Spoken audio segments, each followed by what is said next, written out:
Sono giovani, hanno fra i 20 e i 35 anni, in maggioranza magrebini di seconda generazione, laureati, già perfettamente inseriti nel contesto italiano e anche nella nostra regione.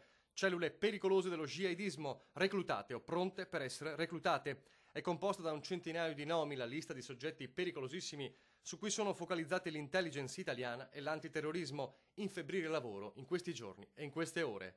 Veneto, Lombardia, Emilia-Romagna, Liguria e Lazio, le regioni nel mirino degli investigatori. L'allerta è massima. L'assalto fallito in Belgio e le perquisizioni a raffiche in Francia e Germania delle ultime ore testimoniano un'attività febbrile degli organi antiterrorismo. Giovani potenziali killer o fiancheggiatori, catturati spesso attraverso il web, anche nella nostra regione.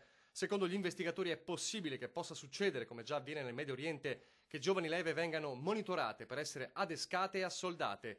Il califfato cerca nella rete non solo combattenti, ma anche studenti universitari, ingegneri e medici con tendenze estremiste, cominciando a dialogare con loro, un allarme confermato dalla Polizia Postale del Veneto. Vi potrebbero essere dei cani sciolti, soprattutto tra i giovani, tra i delusi, i cosiddetti terroristi della seconda generazione, ovvero sia coloro i musulmani che sono nati direttamente in Italia e che hanno un'estremizzazione della loro ideologia verso il fondamentalismo per un percorso interiore di non accettazione della società nella quale vivono.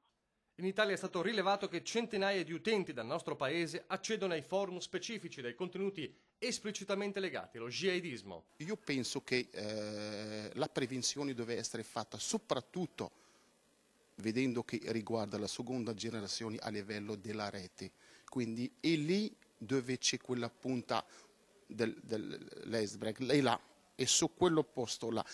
Un clima di inquietudine che resta profondo. Dopo la strage di Parigi nulla sembra poter tornare come prima e non è ancora finita. Non limitarci a percepire e a individuare e a intercettare la punta dell'iceberg. Noi dobbiamo colpire l'iceberg che consiste in una filiera dove la predicazione d'odio pratica un lavaggio di cervello e questo avviene sia all'interno delle moschee sia attraverso la rete.